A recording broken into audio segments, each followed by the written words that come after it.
Hello दोस्तों, आप सभी का एक नए वीडियो में स्वागत है। और दोस्तों, आज मैं आप लोगों को एक इंटरेस्टिंग स्टोरी बताने जा रहा हूं।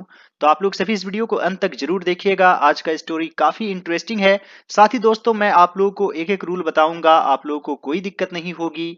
और दोस्तों, आप लोगों से रिक्वेस्ट है कि आप लोग मेरे blogging channel Imtiaz sir blogs को भी जरूर सब्सक्राइब कर लें। यहाँ पर आप मुझसे बातें कर सकते हैं। और दोस्तों, आपको जो भी परेशानी होती है, दिक्कतें होती है, वो आप कमेंट बॉक्स में लिख सकते हैं। मैं जरूर रिप्लाई करूंगा। साथ ही दोस्तों, यहाँ पर भी आप हिंदी से इंग्लिश सीख सकते हैं, वो भी डायरेक्टली। तो आप लोग सभी इम्तियाज सर ब्लॉग्स को जरूर सब्सक्राइब कर लें। साथ ही दोस्तों, आप लोग मुझे इंस्टाग्राम पर भी फॉलो कर लें। मेरा यूजर आईडी है ऑल राउंड नॉलेज। दोस्तों, आज का पहला सेंटेंस है, एक किसान के पास एक कुत्ता था। जैसे दोस्तों, मेरे पास एक किताब था, आई हैड अ बुक। तो इस तरीके के सेंटेंस में हैड यूज करते हैं। तो यहां पर लिखेंगे, A farmer had a dog. A farmer had a dog. यह अपने मालिक के प्रति बहुत वफादार था। तो दोस्तों, यहां पर है था यानी कि वोज यूज करेंगे। और दोस्तों, यहां पर है अपने मालिक के प्रति बहुत वफादार। तो दोस्तों, वफादार को इंग्लिश में फेथफुल कहते हैं। अब दोस्तों, सवाल उठता है कि यहां पर प्रीपोजिशन कौन सा यूज करें, फेथफुल टू या फिर फेथफुल फॉर। तो दोस्तों, यहां पर फेथफुल टू यूज करेंगे। हमेशा होता है फेथफुल टू। जैसे मैं आपके प्रति वफादार हूं, I am faithful to you. दोस्तों, यहां पर है यह, तो यहां पर लिखेंगे इट। और यहां पर लिखेंगे was, it was very faithful to its master. और दोस्तों, यहां पर अपने के लिए इट्स लिखेंगे इट के अनुसार। It was very faithful to its master. दिन के समय इसे चेन लगाकर रखा जाता था। तो दोस्तों, यहां पर है रखा जाता था यानी कि पेसिव वॉइस। और पेसिव वॉइस के अंतर्गत किस टेंस में है, सिंपल पास्ट टेंस। जैसे मुझे पढ़ाया जाता था, I was taught. I was taught. जैसे उसे पीटा जाता था, ही वॉज बीटन। उसे पीटा गया या पीटा जाता था, एक ही बात है, एक ही टेंस में है। तो दोस्तों, यहां पर लिखेंगे इसे चेन लगाकर रखा जाता था, इट वॉज केप्ट चेन्ड। दिन के समय, during day time. It was kept chained during day time. रात में इसे खेत की रखवाली करने के लिए छोड़ दिया जाता था। तो दोस्तों, छोड़ देना यानी कि लेट लूज। और यह भी है पेसिव वॉइस में, लेट का वर्ब फॉर्म लेट ही होता है। तो यहां पर है रात में यानी कि at night. It was let loose. खेत की रखवाली करने के लिए, to guard the fields. At night it was let loose to guard the fields. किसान इसे अच्छे से खिलाता था। तो दोस्तों, यह है सिंपल पास्ट टेंस में खिलाना का फीड होता है। और फीड का वर्ब टू हो जाता है फेड। तो यहां पर लिखेंगे द फार्मर। कौन खिलाता था, किसान। तो किसान सब्जेक्ट है। द फार्मर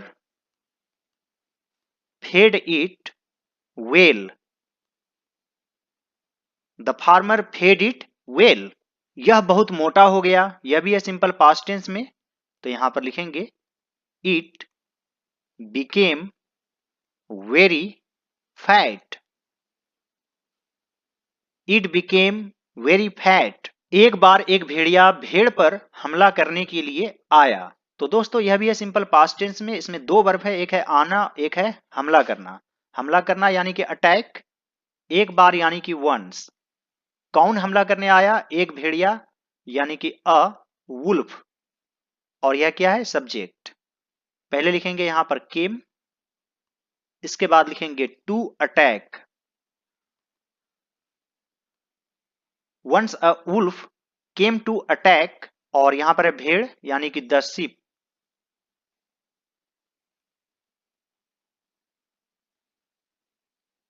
और दोस्तों शीप खुद प्लूरल फॉर्म में रहता है और कभी भी एस लगाकर शिप्स नहीं लिखा जाता है। Once a wolf came to attack the sheep. और दोस्तों अटैक के बाद कोई भी प्रिपोजिशन यूज नहीं करेंगे। भेड़ों की कुत्ते द्वारा अच्छे से रखवाली की जाती थी। तो दोस्तों यह भी है सिंपल पास्ट टेंस में, लेकिन पैसिव वॉइस में है, की जाती थी।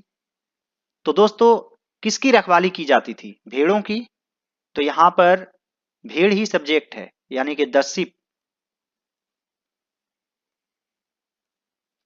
द शीप वॉज गार्डेड यानी रखवाली की जाती थी, वेल अच्छे से, कुत्ते द्वारा, by the dog. The sheep was guarded well by the dog. कुत्ता भेड़िए के पास गया जो पतला दुबला था और कहा, या उसके पास तक गया, यानी कि दोस्तों के तक जाना। आप अप टू का भी यूज कर सकते हैं और सिर्फ टू भी लिख सकते हैं। तो यहां पर लिखेंगे the dog went to the wolf. जो पतला दुबला था, जो के लिए हु यूज करेंगे, who was lean and thin.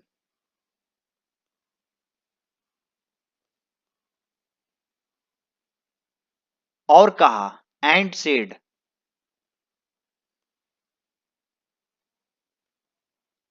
The dog went to the wolf who was lean and thin and said, कुछ ईमानदारी वाला काम करो, यदि तुम मेरे मालिक की सेवा करोगे तो तुम खुश रहोगे, वह तुम्हें अच्छे से खिलाएगा। तो दोस्तों यहां पर लिखेंगे डू सम ऑनेस्ट वर्क।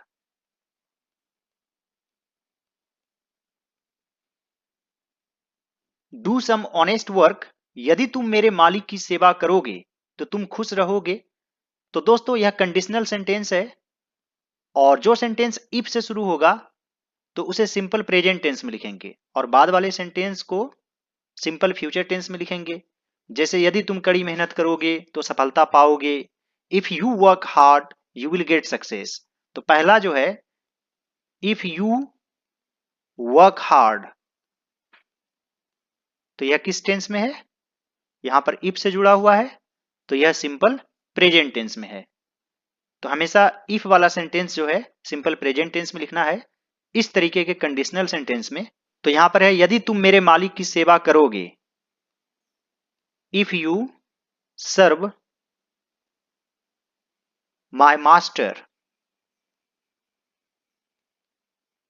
तो के लिए एक कोमा दे देंगे, तुम खुश रहोगे, you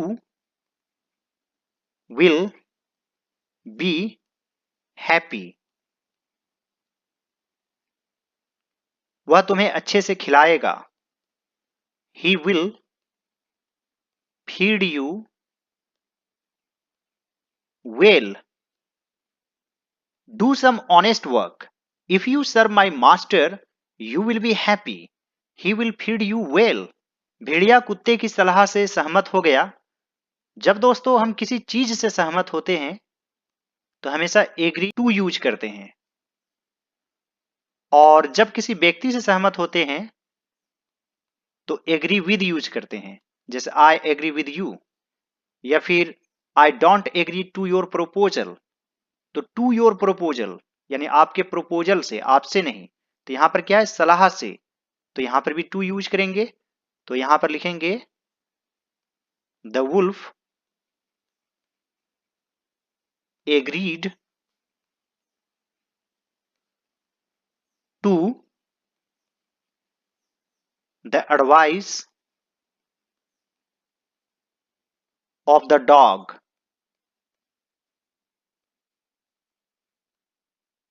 The wolf agreed to the advice of the dog. भेड़िया ने कुत्ते के गर्दन के चारों ओर एक निशान को देखा। तो किसने देखा? भेड़िया ने। यानी कि वुल्फ यहाँ पर सब्जेक्ट है, द वुल्फ।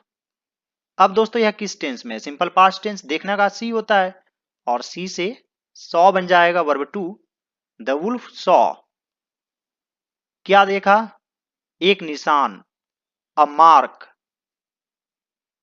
कहां पर देखा? कुत्ते के गर्दन के चारों ओर, चारों ओर यानी कि around. The neck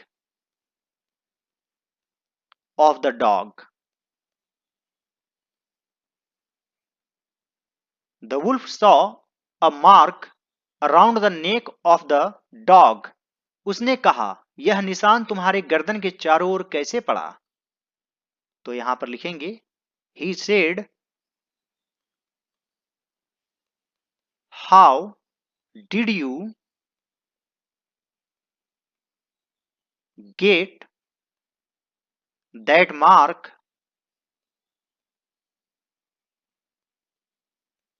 around your neck?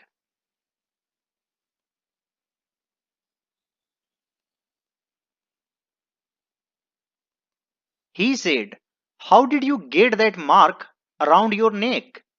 यहां पर दोस्तों आप गेट का यूज कर सकते हैं। गेट मार्क यानी कि एक तरह से निशान पड़ना, चारों ओर यानी कि अराउंड, और यह एक तरह से सिंपल पास्ट टेंस में है। सिंपल पास्ट टेंस में डिड यूज करते हैं क्वेश्चन वाले सेंटेंस में, और जब डिड का यूज करते हैं तो हमेशा वर्ब वन यूज होता है। यहां पर गॉट नहीं लिखेंगे, गेट लिखेंगे। How did you get that mark around your neck? कुत्ते ने कहा, द डॉग सेड, क्या कहा? यह चेन का निशान है। It is the mark of the chain. जिससे, जिससे यानी कि विद विच, जिसके द्वारा रहेगा तो बाय विच, लेकिन दोस्तों यहां पर बाय विच का यूज नहीं करेंगे, विद विच का यूज करेंगे। क्यों? क्योंकि दोस्तों जब किसी हथियार से किसी चीज को बांधा जाता है, यानी किसी सामान से या किसी वेपन का, टूल्स का यूज करते हैं, तो हमेशा विद यूज करते हैं। जैसे cut the Apple with the knife, तो उसी सेंस पर यहां पर रस्सी से या चेन से बांधा जाएगा तो विद विच यूज करेंगे। विद विच मुझे दिन के समय बांध कर रखा जाता है। तो दोस्तों यहां पर है बांध कर रखा जाता है, यानी कि पैसिव वॉइस में है लेकिन सिंपल प्रेजेंट टेंस में है, इसलिए यहां पर am is are plus verb three use करेंगे। तो यहां पर लिखेंगे मुझे, यानी कि आई के साथ एम लगता है। आई एम चेन्ड या आई एम केप्ट चेन्ड, यानी मुझे बांध कर रखा जाता है, चेन लगाकर रखा जाता है दिन के समय, during day time. The dog said, it is the mark of the chain with which I am kept chained during daytime. भेड़िया ने कहा, मैं चेन लगने से इनकार करता हूं, मुझे आजादी पसंद है। तो यहां पर लिखेंगे, The wolf said, मैं चेन लगने से इनकार करता हूं, I refused to be chained.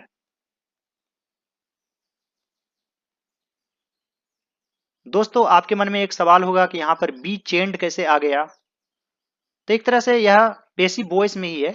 I refuse to be chained, यानी बी चेन्ड यानी दूसरे के द्वारा चेन लगाया जाना, इसलिए यहां पर बी यूज हुआ है। I refused to be chained by someone, तो वो यहां पर नहीं है। मुझे आजादी पसंद है, I love freedom. The wolf said, I refuse to be chained, I love freedom. मैं किसी मालिक के अधीन काम नहीं करूंगा और उनका गुलाम नहीं बनूंगा। तो दोस्तों यह सिंपल फ्यूचर टेंस में है, यहां पर विल का यूज करेंगे। आई विल नॉट वर्क के अधीन काम करना, यानी कि अंडर, किसी मालिक के, एनी मास्टर, और उनका गुलाम नहीं बनूंगा। And I will not become his slave.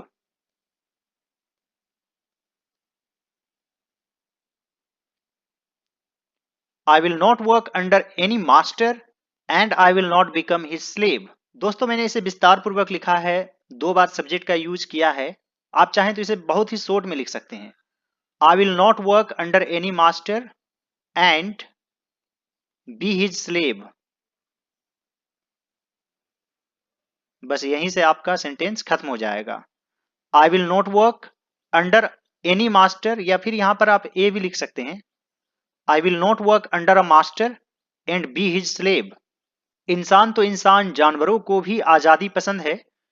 तो दोस्तों इस तरह के सेंटेंस को मैं आप लोगों को स्ट्रक्चर वाइज बताता हूं, तो आपको प्लेलिस्ट मिल जाएगा इस वीडियो के डिस्क्रिप्शन बॉक्स में।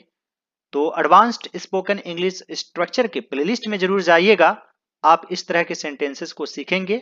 और भी बहुत सारे सेंटेंसेस है।